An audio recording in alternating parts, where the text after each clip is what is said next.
Hello everyone. 15th September, the day the whole world celebrates International Day of Democracy. But hey, democracy isn't just a fancy word. It's the idea that you and I actually hold the power. It's about having the freedom to speak, the right to question, and the chance to choose our leaders. So in this video, let us study about International Day of Democracy 2025. Let's understand what is democracy. Democracy is that form of government where the real power lies in the hands of the people.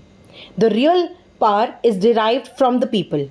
As you all can see, that preamble when we read, it starts with "We the people of India." So this can be done directly or through the elected representatives. India, which is also known as the mother of democracy, is the largest democracy in the world.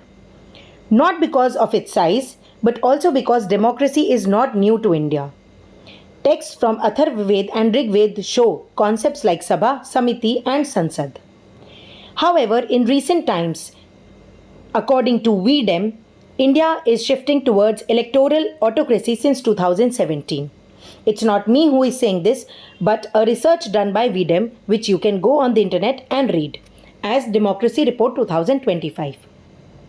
However, India still has the true essence of democracy and will always remain. Well, the concept of International Democracy Day was established by United Nations General Assembly in the year 2007. Qatar played a prominent role, after which a resolution was passed in the United Nations and a conference on new and restored democracies was done, after which Universal Declaration of Democracy was passed. The inauguration was done on 15 September 2008, after which we celebrate this day every year. The theme for 2025 is Achieving Gender Equality Action by Action. There are certain components of democracy like rule of law, free and fair elections, inclusive participation, dialogue, etc. So, let's not take democracy for granted, because at the end of the day, democracy is by the people, for the people, and definitely only with the people. Thank you so much.